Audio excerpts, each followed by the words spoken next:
Our brains are so interested in the details of the scene. We like to include all the possible information and spell everything out for the viewers. But the real magic in painting is when we can learn to paint the big shapes. If you can get those big shapes right and include a few details here and there, the viewer's brain is going to fill in the rest of the information. It's one of the most exciting and most magical parts about painting. But this is not an easy skill, and it takes time to develop and practice. So that's what today's video is all about. I have a simple practice technique that I'm going to show you to help you see the big shapes in your painting. Here is a look at the reference photo for the scene that I want to paint. As you can see, there are a lot of details in this scene. So this exercise is designed to help us see the larger shapes of the scene and to eliminate unnecessary detail and make this into something that is paintable. I'm going to walk you through a simple drawing exercise that's going to help you see the bigger shapes of the scene. So when I do this exercise, I'm not really thinking about being precise in my drawing. I'm more concerned about finding the large shape of the scene. So let's start with the base of these trees, which is our horizon line here. We have a vehicle here, we have another vehicle here, and you'll notice I'm keeping my pencil on the paper as I move around the scene. That's the back of that car. There's a shadow there. That road runs right off the paper. There's some buildings over here. We have a tree that cuts in that way. And now I'm back into my shape. There's a little tree there you might include. Back into this big shape. This little church tower in the distance. Looking at the outline of those trees, I've come to the edge of these buildings. Again, I don't really care about accuracy. I'm thinking more about the shape. So I'm going to come back to the bottom of this shape. A little shadow.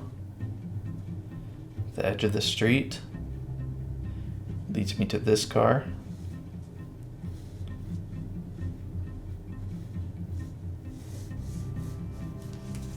That comes this way. Maybe there's a shadow. Maybe I'll add a shadow in the foreground. So I want you to get a good look at this. This is the large shape of the scene. Everything outside of this shape is in my first wash, my lighter values.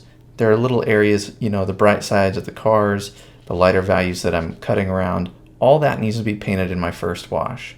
But when I go to paint the large middle value shape, where I really want to find connections, this is the shape that I'm painting. I need to think less about each one of these little individual things and more about this big shape. If you paint just this shape, you're going to be able to tell what it is. These little squares are obviously cars. These other shapes are buildings. These more soft, organic, round shapes are obviously trees. These look like cast shadows.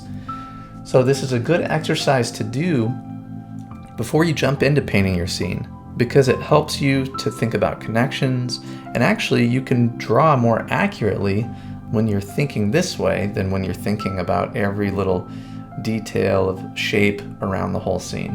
When you're doing this exercise, keep your pencil down on the paper as much as you can. This will help you think more about connectivity in your scene. And remember, we're really paying more attention to the outline of the shape. We're not so much worried about what's inside the shape and all the little bits. The hope is to combine a lot of the smaller shapes and details into one larger shape that is still recognizable but also paintable. Give this a try the next time you sit down to paint. Watercolor is not a very forgiving medium. It's hard to correct. Having a plan as we go into our painting is crucial. So that's why I made this free video lesson, 7 Secrets to Fresh, Powerful Paintings. Many students have already watched this video lesson and are seeing great results, and I know that it can help you out as well. All you have to do is follow the link down below in the description and learn how to paint more fresh and powerful watercolor paintings. Thank you for spending time with me here today. I know that there are so many places that you can learn about watercolor, and I really appreciate you being here with me. If there's something that you're struggling with and you'd like me to make a video about it, leave that in a comment below. I want to make sure that these videos are as helpful as they can be for you. Keep practicing, keep moving forward in your learning, and I will see you next time.